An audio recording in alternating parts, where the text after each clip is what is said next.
নাহমাদুহু ওয়া নুসাল্লি আলা রাসূলিল কারীম আম্মা বা'দ। আউযু বিল্লাহি মিনাশ শাইতানির রাজীম। বিসমিল্লাহির রহমানির রহিম। প্রিয় সুধী, আজকে একটি গুরুত্ব বিষয় নিয়ে আলোচনা করছি, সকলেই সাথে থাকবেন। ধন্যবাদ। আমরা তো জানি গান বাজনা হারাম হারাম হারাম। অনেক ওয়াজিন, অনেক মুফতি, অনেক মাওলানা সাহেব তার পক্ষে অনেক আজগবি শরীফ হাদিস বাণী পেশ করেন। আসলে কি গান বাজনা হারাম? চলুন দেখে আসি। গান বাজনা হারাম কোরআনের যে আয়াতের মাধ্যমে করা হয়েছে তা হচ্ছে সূরা লুকমানের 6 নম্বর আয়াতে মহান আল্লাহ বলেন, কিছু মানুষ আছে যারা মানুষকে আল্লাহর পথ থেকে বিচ্যুত করার জন্য অবান্তর হাদিস সংগ্রহ করে। এখানে লাওয়াল হাদিস মানে হচ্ছে অবান্তর কথাবার্তা, কিচ্ছা কাহিনী, ভিত্তিহীন বানোয়াট গল্প। কিন্তু 37 জন তাফসীরকারক, 89 জন মুফতি বলেছেন এই অবান্তর কথাবার্তা মানে গান বাজনা। এই কারণেই গান বাজনা ইসলামে হারাম।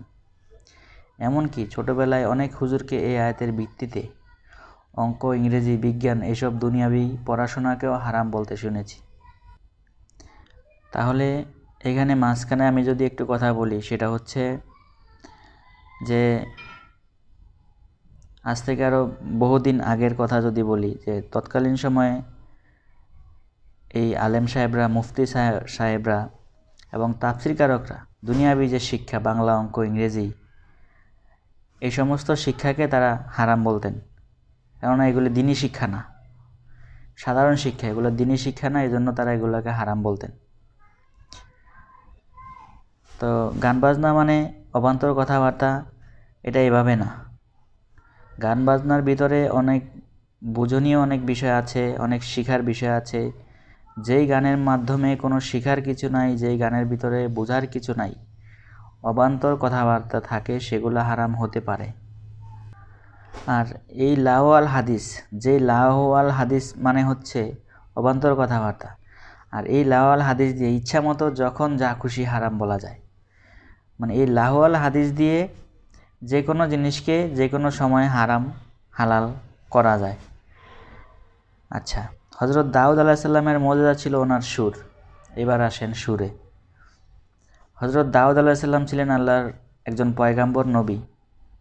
ওনার আল্লাহর প্রাপ্ত মুজিজাই ছিল সুর। তাই যদি গান বাজনা হারাম হয়, গান বাজনা তো সুরেই হয়। তৎকালীন সময়ে অনেক বড় বড় গায়ক ছিল সে সময়ে, কিন্তু দাউদ আলাইহিস সালামের সুরে অতি মানবীয় বিস্ময় ছিল। এটা কিভাবে সম্ভব যে একটা হারাম জিনিস আল্লাহর মুজিজা হিসেবে তার কিতাবপ্রাপ্ত একজন পয়গাম্বরকে দিবেন? যে এটা কিভাবে সম্ভব যে একটা কিতাবপ্রাপ্ত একজন পয়গাম্বরকে হারাম সুর গান বাজনা তাকে দিবেন? এটা কি মাথায় আসে আমাদের? লাওয়াল হাদিস মানে যদি গান বাজনাই হয়, তো আল্লাহ গান বাজনাই বলতেন। আমাদের তো এই মুফাসসির মুফতিদের দুয়ারে দুয়ারে ঘুরতে হতো না। সঙ্গীত যোগাযোগের সবচেয়ে শক্তিশালী মাধ্যম কোরআনের এই যে লক্ষ লক্ষ হাফেজ বিশ্বজুড়ে, কারণ কোরআনের সুর ও ছন্দ। আল্লাহ সাহিত্য, সুর, শিল্প, সৌন্দর্য পছন্দ করেন। তা আল্লাহর কিতাব পড়লেই তো বোঝা যায়। আল্লাহ নিজেই সুর পছন্দ করেন, কারণ কোরআন শরীফ তেলাওয়াত করতে সুর ছাড়া হয় না। বিশ্বজুড়ে কোরআন তেলাওয়াত, তারপরে নবীজির শান, গজল, সুর ছাড়া হয় না। আচ্ছা, লাওয়াল হাদিস মানে বেহুদা অনর্থক কথা, যে গান বাজনা অর্থহীন, ইয়ারকি, ফাজলামি, তা যেমন হারাম, অনর্থক আলাপে মগ্ন থাকা শুধু হারাম নয়, জাহান্নামে যাওয়ার প্রধান কারণ। যে সমস্ত গান বাজনায় অনর্থক কথাবার্তা থাকে, ইয়ারকি, ফাজলামি থাকে, সেগুলো হারাম। আমিও বলি হারাম, সবাই বলবে হারাম।